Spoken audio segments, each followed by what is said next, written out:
ఆ టైంలో నేనేమన్నా అంటే, నాది డిగ్రీ ఫస్ట్ ఇయర్ కంప్లీట్ అయింది. సెకండ్ ఇయర్, ఫైనల్ ఇయర్ అయిపోయిందని అనుకో, నాకు డిగ్రీ కంప్లీట్ అయిపోతది. నేను రావాలనే ఆలోచనతోటి కూడా నేను రాలేదు. నేను అసలు అట్లా ప్రిపేర్ కాలే. కేవలం నేను మిమ్మల్ని చూడడానికే వచ్చిన. కాబట్టి నువ్వు ఫైనల్ ఇయర్ అయిపోయిన తర్వాత నేను వస్తా డాడీ అని నేను అంటే మా డాడీ ఏమన్నాడంటే, అప్పుడు నాకు 17 ఇయర్స్ ఏమో ఉంటాయి. ఎంత తొందరగా వస్తే నువ్వు ఉద్యమంలో అంత సీనియర్ అవుతావు. ఇప్పుడు ఈ చదువు చదివితే మాత్రం మనకి బయట జాబులు చేసే అయితే కాదు కదా, సర్టిఫికెట్లతోనైతే పని అయితే కాదు కదా. కాబట్టి నువ్వు డిగ్రీ చదివిన తర్వాతనైనా రావాలనుకుంటున్నావు కాబట్టి వచ్చేదే. అదేదో ఇప్పుడే వచ్చినావు అనుకో, ఇంకా కొంత నువ్వు పార్టీకి పని చేయగలుగుతావు, సీనియర్ అవుతావు అని చెప్పి మా డాడీ అన్నాడు. అంటే ఓకే, నాకు కరెక్టే అనిపించింది. వెళ్ళినా నేను.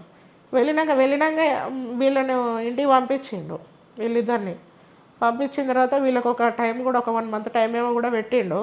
ఆ టైంలో మా చెల్లె మనసు మార్చుకుంటుందా లేదా అనేది. అట్లా కూడా మార్చుకోకపోతే మా చెల్లె పెద్దగా అయిన తర్వాత తను ఇష్ట ప్రకారం అనుకున్నాడు. చేయొద్దు. ఇష్ట ప్రకారంగా అనుకున్నాడు. ఇక మా చెల్లె మార్చుకోలేదు అసలుకే. తల ఆలోచన నేను పోగానే మా డాడీతో ఉండాలని చెప్పి నేను పోయినా కదా, పోవడం మా డాడీతో లేనే లేదు నేను.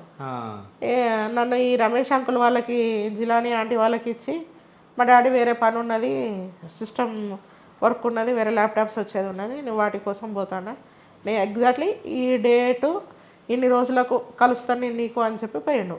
నాకు పోయిన తర్వాత నేను అన్ని రోజులు ఇక ఒంటరిగానే, అప్పటి వరకు ఎవరో ఒకరు రక్త సంబంధికులతో ఉన్నా నేను. ఇక అన్నోన్ పర్సన్స్ అంటే ఉద్యమంలో ఉన్న వాళ్ళతోటి ట్రావెల్ చేసి ఇక జరుగుతూనే ఉన్నాయి. ఊళ్ళకి మన రైస్ కోసం వాటి కోసం పోయే వాళ్ళ మీద ఫైరింగ్లు జరుగుతూనే ఉన్నాయి. అప్పటికి కూడా నిర్బంధం ఉన్నది. 2003లో ఇటు తెలంగాణ వైపు తీవ్రమైన నిర్బంధం ఉన్నది. 2-3 ఫైరింగ్ సౌండ్లు కూడా వినబడాయి. మా మీద కాలేదు కానీ ఇక్కడ నుండి వెళ్ళిన బ్యాచ్ల మీద అయినాయి. నైట్ టార్చ్ లైట్ లేకుండా తిరగడం, తర్వాత కోమింగ్ అయిన ప్లేస్లోనే మనం అక్కడ స్టే చేయడం. కోమింగ్స్ అనేది నిరంతరం ఎప్పటికీ పోలీస్ బ్యాచ్లు అనేది ఉన్నది. అట్లా ఉన్నా కూడా నేను తట్టుకొని 10-15 డేస్ డాడీ లేకున్నా కూడా నేను ఉండగలిగిన. వాళ్ళకు అప్పుడు బాగా నమ్మకం వచ్చింది, ఉంటుంది ఖచ్చితంగా ఉండగలుగుతుంది అనేది. టెస్ట్ పెట్టడం అనేది కాదు కానీ అర్థమవుతుంది కదా.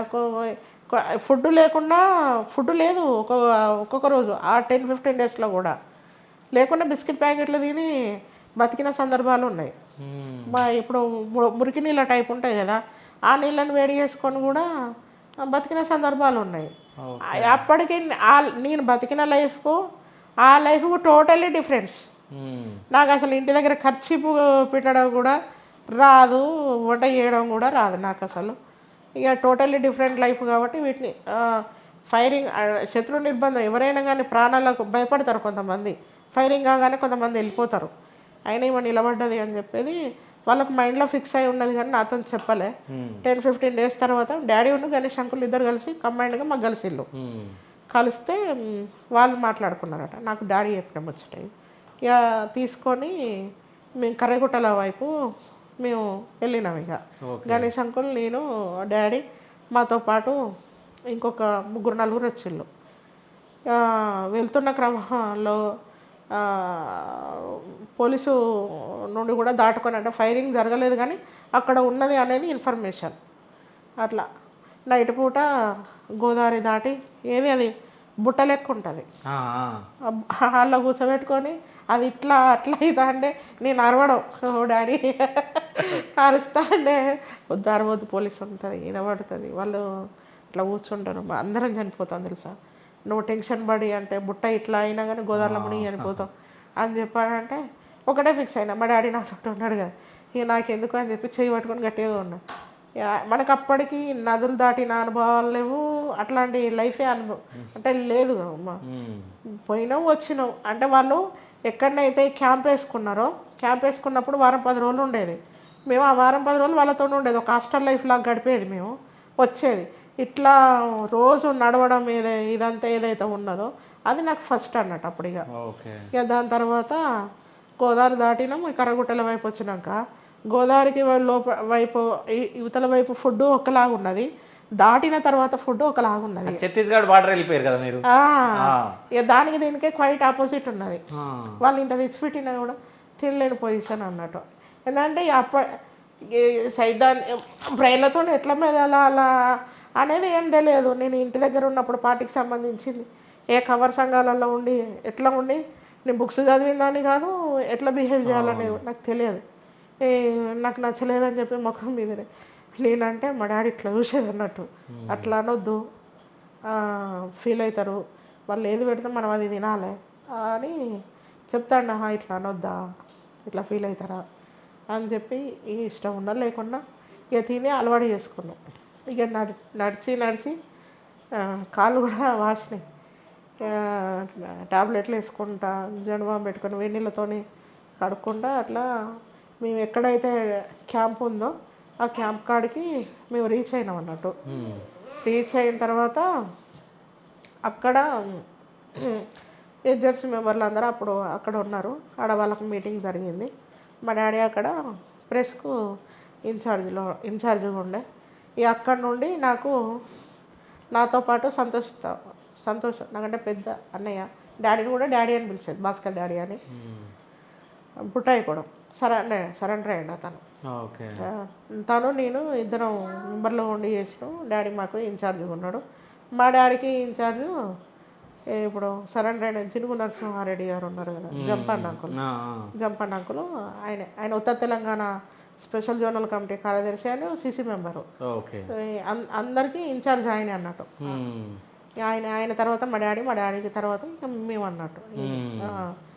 అట్లా ఉన్న తర్వాత ఇది టైపింగ్ అనేది, తెలుగు టైపింగ్ తర్వాత ఈ బుక్స్ ఇట్లా తయారు చేయాలి, ఇదంతా మా డాడీ నాకు 9 నెలలు 10 నెలల కాలంలో నాకు అదంతా నేర్పించిండు అన్నట్టు. ఇక ఉంటున్న క్రమం లోపల ట్రాన్స్ఫర్ రెడీ చేసినా కూడా వెళ్ళాలి, నేను వెళ్ళనని అనవద్దు. మనం వచ్చిందే ప్రజల కోసం. ఉద్యమంలో ఎప్పుడు చనిపోయేది తెలియదు, ఎప్పుడు ప్రాణాలు వదిలిపెట్టేది తెలియదు. కాబట్టి ఉన్నప్పుడు కూడా మన అడవిలో ఉన్నప్పుడు ఎట్లా బిహేవ్ చేయాలి అంటే, ఇప్పుడు స్నానానికి పోతే చూడక నీళ్ళని చూస్తే ఆ నీళ్ళల్లో ఉండి రాకపోయేది అసలు గంటసేపు అయినా కూడా రాకపోయేది. అంత అందమైన అడవి కదా, ఇంకే మంచిగా ఎంజాయ్ అవుతుంది, నేను సూపర్ ఉండేది అనుకుంటూ ఉండేది. అట్లా కాదు, ఎప్పుడు ఫైరింగ్ అయ్యేది తెలియదు. మనం 5-10 నిమిషాలల్లో బట్టలు పిండుకోవాలి, స్నానం చేయాలి, బయటపడాలి. శత్రువు రాకున్నా కూడా మన జంతువులు దాడి చేసే అవకాశాలు కూడా ఉంటాయి. దాంట్లో కూడా కోవర్ట్ ఆపరేషన్స్ కూడా జరిగి పోయేది ఉంటుంది. కాబట్టి మన పని ఎంత సాధ్యమైనంత తొందరగా పని చేసుకొని మనం బయటపడాలని చెప్పి అట్లా ఇక చిన్నగా ఎట్లా ఉండాలి అనేది మా డాడీ కానీ బయట మిగతా వాళ్ళు చుట్టూ ఉన్న కామ్రేడ్స్ కానీ చెప్తా అంటే ఇక అర్థమైపోయాయి. దాంట్లో వెళ్ళిన తర్వాత కొంతమంది జీవిత చరిత్రలు చదవడం స్టార్ట్ చేసినాం, అంటే అమరులైన వాళ్ళే. నాకు ఇంకా ఎంఎల్ఎం దాని మీద నాకు ఇంకా అవగాహన ఇప్పటికి కూడా నాకు సరైనది రాలే. ఇంకా అంటే పెట్టుబడిదారి వ్యవస్థలు కానీ అవన్నీ కూడా, ఎందుకంటే ఉన్న వాస్తవం చెప్తున్నా నేను. బుక్స్ కొన్ని చదివినాం, అప్పుడు నేను ఉన్నప్పుడు చదివింది బుర్ర అప్పటికి మైండ్ మెచ్యూరిటీ అనేది కాలే. అది ఎంతవరకు ఎక్కింది అనేది నాకు తెలియదు. కానీ ఉద్యమంలో ప్రాణాలు అర్పించిన విప్లవకారుల జీవితాలు అవి చదువుతా అంటే కొంతమంది వెల్ సెటిల్డ్ వాళ్ళు ఉన్నారు, కొంతమంది హై ఎడ్యుకేషన్ వాళ్ళు ఉన్నారు, సూపర్గా బతికే వాళ్ళు ఉన్నారు. కానీ వాళ్ళ ఆ లైఫ్ను వదిలిపెట్టుకున్నారు. ఇప్పుడు మేము చెప్పిన డాడీతో పాటు సురేష్ అనే కామ్రేడ్, అతను అది ఇంటి దగ్గర గవర్నమెంట్ టీచరే, ఇంగ్లీష్ టీచర్ అన్నారు చెప్పింది కదా. నేను ఉద్యమంలోకి వెళ్ళక ముందుకే అతను ఎన్కౌంటర్లో చనిపోయాడు. ఆయన డెడ్ బాడీ తీసుకుపోతానికి కూడా వాళ్ళ పేరెంట్స్ ఒప్పుకోలే. మున్సిపాలిటీ వాళ్ళు తీసుకెళ్ళి ఆయనది ఖననం చేసేళ్ళు. అంతా మీరు ఆ బుక్లో చదివిరా? అది ఇది తెలుసు నాకు, ఇది పేపర్లో చూసిన నేను. ఇవి పద్మక్క అని చెప్పి ఆమె అప్పటికి జెడ్సీ మెంబర్ ఉండే, ఆమె అప్పటికి ఎన్కౌంటర్లు చనిపోయింది. చాలామంది ఉన్నారు. 100 ఎకరాలు పేద ప్రజలకు పంచిపెట్టి ఇప్పుడు భూస్వాములు అనగానే ఇప్పుడు దొరలు అనగానే వెలమ దొరలు అనగానే దాంట్లో కూడా కొద్దిమంది మంచి వాళ్ళు ఉన్నారు. ఇప్పుడు ఉద్యమంలో ఉన్న వాళ్ళు హై ప్రొఫైల్ నుండి వచ్చిన వాళ్ళు ఉన్నారు కదా, ఆ వాళ్ళ ఇంటి దగ్గర ఆ పని చేసి అంటే ఆ సిద్ధాంతానికి అలవాటు పడి వాళ్ళ భూములను ప్రజలకు ఇచ్చి వాళ్ళు కంటిన్యూషన్లు ఉన్నారు అన్నట్టు. దాంట్లో కొంతమంది అమరులైన్లు లేడీస్ కానీ జెంట్స్ కానీ ఐవి చదివినప్పుడు ఆహా ఇట్లా ఉంటుందా, ఇట్లా కూడా చేయొచ్చా అనేది కొద్దిగా నాకు అప్పటి నుండి అర్థం అవ్వడం స్టార్ట్ అయింది. సో అంటే ఎలా